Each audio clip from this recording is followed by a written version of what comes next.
Hello, praise the lord everyone. प्रभु यीशु मसीह के मधुर और मीठे नाम में आप सभी को जय मसीह की। एक बार फिर से आपके बीच में उपस्थित हूँ। प्रेरितों के काम की पुस्तक का हम मनन कर रहे हैं और आज मैं आपके बीच में प्रेरितों के काम की पुस्तक उसके 12वें अध्याय की ओर आपके ध्यान को केंद्रित करूंगा। मेरे प्रियो, कलीसिया बहुत आराम से चल रही है। प्रभु का वचन बहुत तीव्र गति से बढ़ता जा रहा है। बहुत से लोग प्रभु में निरंतर जुड़ते जा रहे थे और जैसा कि वचन में बताता है, एक अध्याय से लेके 11वां अध्याय हम इन बातों को बताता है कि लोग प्रभु में निरंतर विश्वास करते हुए उस कलीसिया में जुड़ते जा रहे थे। पतरस जो है वो प्रभु के वचन का प्रेरित जो है वो सेवकाई को कर रहे हैं। पतरस भी सेवकाई को कर रहा है। और जैसा कि हम वचन पाते हैं कि 1 से 11वें अध्याय तक हम इन बातों को देखते हैं कि बहुत से यहूदियों ने भी और बहुत से गैर यहूदियों ने भी प्रभु के वचन पर विश्वास किया। और जैसा कि हम वचन को पढ़ते जब हम पाते हैं तो हम इस बात को देखते हैं कि सबसे पहले जो वचन में विश्वास करने वाले लोग आए वो था तरतुस का शाऊल, जिसने अपने जीवन में प्रभु पर विश्वास किया। उसके बाद गैर यहूदियों का वो सेनापति जो कि कुरनेलियस है, वो विश्वास में आया। और जो तीसरा व्यक्ति है, तीसरे लोग हैं, वो हैं अंताकिया के लोग, अंताकिया के गैर यहूदी लोग, जो अंताकिया की पहली कलीसिया का निर्माण हुआ। वचन जो है वो बहुत तीव्र गति से आगे बढ़ता जा रहा है। लोग प्रभु में विश्वास में आगे बढ़ते जा रहे हैं। लेकिन अचानक से 12वें अध्याय में कुछ घटता है। जैसे हम 12वें अध्याय को पढ़ते हैं तो यहाँ पर एक राजा का जिक्र आता है जो लोगों को सताव करने के लिए, लोगों को प्रताड़ित करने के लिए खड़ा होता है। और उसके साथ ही साथ यहाँ तक कि उन 12 प्रेरितों में से पहला जो प्रेरित है उसको मौत के घाट उसने उतार दिया। वचन में लिखा है कि उस समय हेरोदेस राजा ने कलीसिया के कई व्यक्तियों को सताने के लिए उन पर हाथ डाले।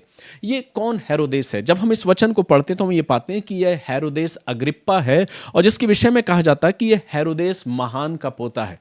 और हेरोदेस महान जो यीशु मसीह के जन्म के समय में रहा, जिसके विषय में हम सुसमाचार में पढ़ते हैं। और उसके साथ ही साथ हेरोदेस अंतिपास के विषय में भी हम जानते हैं। हेरोदेस अंतिपास का भतीजा है जो इस समय कलीसियाओं को सताने के लिए खड़ा होता है।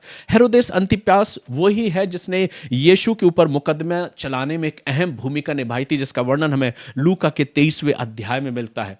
लेकिन जो मुख्य पूर्ण बात है वो ये कि हेरोदेस अग्रिप्पा जो है वो लोगों को, कलीसिया को सताने के लिए खड़ा होता है। इसने यूहन्ना के भाई याकूब को तलवार से मौत के घाट उतार दिया। पहला शहीद जो कि 12 प्रेरितों में से एक है। हम स्तिफनुस की बात नहीं कर रहे हैं, हम बात कर रहे हैं प्रेरितों को जिनको प्रभु ने चुना। उनमें से जो पहला शहीद हुआ, ये जिसके विषय में वर्णन यहां कहता कि यूहन्ना के भाई याकूब को उसने तलवार से मरवा डाला। और जब उसने देखा कि यहूदी लोग इससे आनंदित होते हैं तो उसने पतरस को भी पकड़ लिया। वे दिन अखमीरी रोटी के दिन थे। तब जब हम इस वचन को पढ़ते हैं तो हम इस बात को पाते हैं कि परमेश्वर का वचन बहुत अधिक लोगों के बीच में फैलता जा रहा था। लोग विश्वास में मजबूती के साथ बढ़ते जा रहे थे। लेकिन जैसे ही हेरोदेस अग्रिप्पा खड़ा हुआ तो उसने सबसे पहले उस प्रेरित को, जो कि याकूब है, यूहन्ना का भाई याकूब है, उसको तलवार से मरवा डाला। कहीं ना कहीं ये बात इस ओर केंद्रित हो जाती है कि हो सकता है शिष्यों को ये लगे कि हम प्रभु के शिष्य हैं और हमें किसी प्रकार से, हर प्रकार की सुरक्षा हमको मिलेगी। लेकिन हम ये ना भूलें कि प्रभु ने पहले ही उन्हें चेतावनी दी थी, पहले ही उन्हें सचेत किया था। और इन बातों को हम सुसमाचार में मनन कर चुके हैं, इन बातों को हम देख चुके हैं कि सताओं का आना और तमाम सारी बातों का होना स्वाभाविक है। लेकिन यहाँ पर ये जो पहला जो वर्णन यहाँ हम पाते हैं, जैसे ही ये हत्या की जाती है याकूब की, हर एक के जीवन में खलबली मचती है। और इस बात को हम देखते हैं कि प्रचार जो था, सुसमाचार था, वो यूं ही आगे बढ़ता गया। हम इस बात में देखते हैं कि यहाँ पर एक जो महत्वपूर्ण बात हमें समझ में आती है कि प्रभु का वचन मुझे इस बात को बताता है कि पतरस, शाऊल, कुरनेलियस, अंताकिया के लोग जो गैर यहूदी है, ये सब इकट्ठे होकर लौ लगाकर और प्रार्थना करने लगे। प्रभु का वचन और प्रभाव तरीके से फैलता जा रहा था और लोग प्रभु में विश्वास करते हुए आगे बढ़ते जा रहे थे। इसी बीच में जबकि याकूब को मरवा दिया और इसी बीच में पतरस को पकड़ा जाता है, क्योंकि पतरस उस समय एक अहम भूमिका निभा रहा था और वो परमेश्वर के उस अद्भुत कामों को कर रहा था। जैसा कि वो कुरनेलियस के पास जाता है। शाऊल के विषय में भी हम पढ़ते हैं कि वो भी अपने जीवन में कैसे प्रभु के करीब आता है। और अंताकिया की वो गैर यहूदी लोग जो कि मसीह में विश्वास करके आए और एक बड़ी कलीसिया, एक बड़ी पहली प्रारंभिक कलीसिया की स्थापना हुई। हेरोदेस अग्रिप्पा जो है वो पतरस को बंदी गृह में डालता है और बंदी गृह में डाल के वो उसे पकड़ लेता है और पकड़कर अख़मीरी पर्व के दिन, जैसा कि लिखा है कि वे दिन अख़मीरी दिन के थे, उसने उसे पकड़कर बंदी गृह में डाला और चार चार सिपाहियों के चार पहरेदारों में रखा, इस विचार से कि फसह के बाद उसे लोगों के सामने लाए। बंदी गृह में पतरस बंद था, परंतु कलीसिया उसके लिए लौ लगाकर प्रार्थना कर रही थी। जब मैं इस वचन को पढ़ रहा था तो इसमें बहुत सारी बातें बहुत खूबसूरत हैं जो दिल को छू जाती हैं, लेकिन अभी हम मनन कर रहे हैं प्रभु के वचन से और इन बातों को हम सीख रहे हैं कि प्रत्येक अध्याय में क्या है।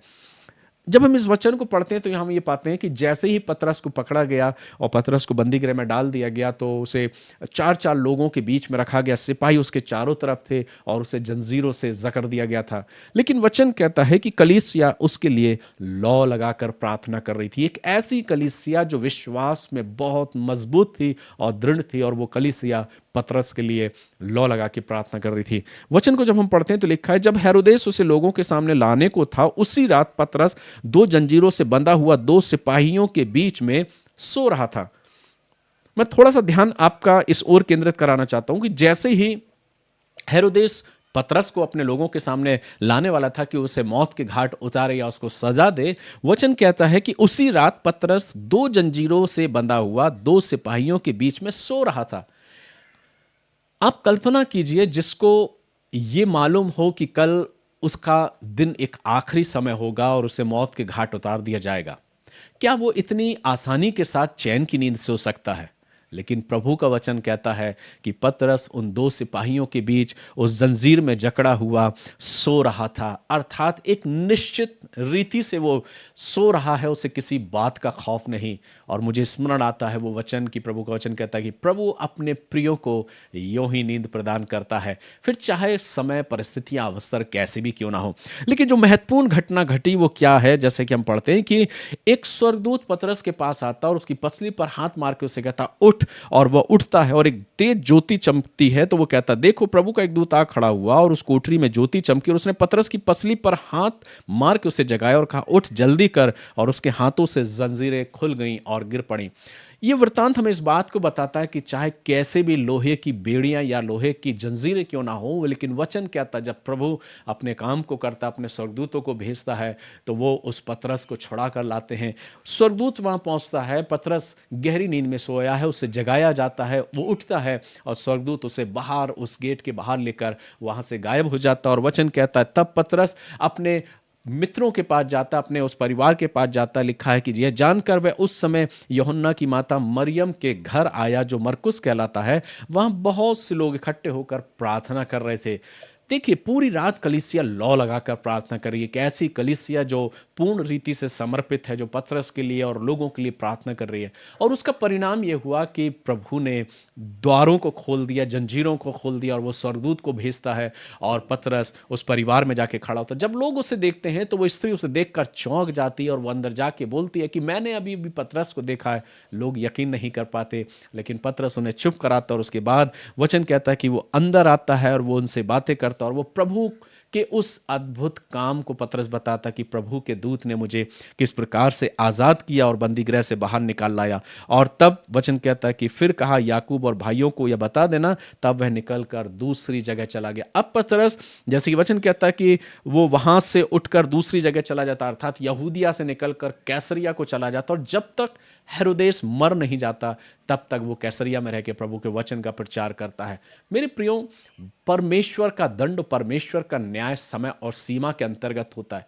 प्रभु अपने कार्य को अवश्य करता है। कई बार हमें लगता है कि परिस्थितियां विपरीत हैं, प्रभु हमारे प्रार्थनाओं को नहीं सुन रहा, लेकिन ये जो वचन मुझे जब हम मनन करते हैं तो इस बात को पाते हैं कि प्रभु अपने कामों को पूरा करता है जब हम पूर्ण विश्वास योग्यता के साथ अपने जीवन को उसके अनुसार जीते हैं।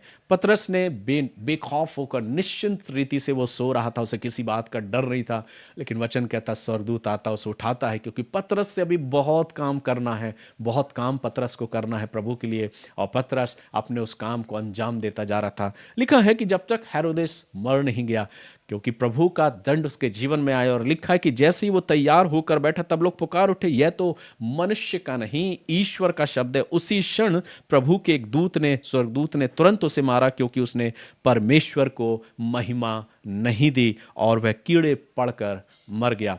देखिए जो कलीसिया को सताने वाला है, जो विश्वासियों को सताने वाला है, जो कलीसिया को सताने के लिए उसने याकूब को मौत के घाट उतार दिया है, वचन कहता कि प्रभु सब कुछ देख रहा था, प्रभु सब कुछ जान रहा था। और अब समय आ चुका था हेरोदेस अग्रिप्पा का कि उसके जीवन का अंत, और अंत ऐसा कि वचन कहता, और वो स्वर्गदूत ने उसको ऐसा मारा कि वो कीड़े पड़कर मर गया। देखिए परमेश्वर का दंड किस प्रकार का भयानक होता है।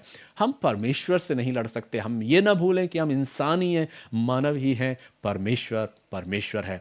मेरे प्रियो, ये वचन जब मैं मनन कर रहा था, बहुत सारी खूबसूरत बातें इसमें मुझे सीखने को मिली, और आने वाले समय में मैं ज़रूर आपके बीच में एक एक करके बयां करूंगा। लेकिन आज जो 12वां अध्याय वो मुझे ये बताता है कि पतरस को जेल से, उस बंदी गृह से बाहर निकाला जाता है। स्वर्गदूत उसके पास जाता है, उसे उठाता है और उस बंदी गृह से बाहर लेकर आता है। वो अपने लोगों से मिलता है, और जब तक हेरोदेस नहीं मर जाता, हेरोदेस अग्रिप्पा, तब तक वो कैसरिया में रह के प्रभु के वचन का प्रचार कार्य करता रहता है। प्रभु की योजना, प्रभु का कार्य बहुत अद्भुत है मेरे प्रियो। अगर प्रभु अपने काम को कराना चाहे तो कोई भी चीज़ उसे रोक नहीं सकती, और प्रभु वही पतरस के द्वारा कर रहा था। आज हम अपने जीवन को तैयार करें, प्रार्थना करें, और प्रभु की विश्वास योग्यता में दृढ़ता के साथ यूं ही बढ़ते जाएं। जब प्रभु की निगाह, प्रभु की दृष्टि हम पर है, तो मेरे प्रियो प्रभु अपने काम को और अपने कार्यों को अंजाम ज़रूर देगा। आशा करता हूं कि आज का वचन आपको ज़रूर आशीष प्रदान किया होगा। अगर आपने आज इस वचन के द्वारा आशीष को पाया है, अपने प्रियो में, अपने मित्रों में ज़रूर शेयर करें। और अगर आप पहली बार इस चैनल पर जुड़े हैं तो ज़रूर इस चैनल को सब्सक्राइब करें, ताकि आप मेरे साथ परमेश्वर के वचन में यूं ही दिन ब दिन मनन करते हो, हम आगे बढ़ते जाएं और प्रभु के वचन से आशीष को पाएं। सो गॉड ब्लेस यू। प्रभु आप सभी को आशीष दे। प्रभु का अनुग्रह, प्रभु की आशीष आपके जीवनों पर बहुत अधिकाई से हो। आइए मैं आपके लिए एक छोटी सी दुआ करता हूं, और आप भी मेरे लिए प्रार्थना करें। प्यारे खुदावंद, बड़ी शुक्रगुजारी के साथ हम तेरे करीब आते। प्रभु, हम मानव हैं और मानव ही रहेंगे, क्योंकि हम तेरी अद्भुत युक्तियों को और योजनाओं को नहीं समझ सकते जब तक हम तेरे विचारों के अनुसार, तेरी योजना के तहत अपने जीवन को ना जिए। प्रभु, हम प्रार्थना करते हैं कि आपकी पवित्र आत्मा निरंतर हमारी अगुवाई करे, कि हम आपकी योजनाओं को और आपके उद्देश्यों को समझने पाएं। हमारी ज़िंदगी प्रभु आपको समर्पित है प्रभु, और हमारी निगाहें आपकी ओर हैं। हर एक सुनने वालों पर आपकी आशीष मांगते हैं, प्रत्येक को आपके हाथों में देते हुए खुदावंद यीशु मसीह के नाम से इस दुआ को मांगते हैं, आमीन।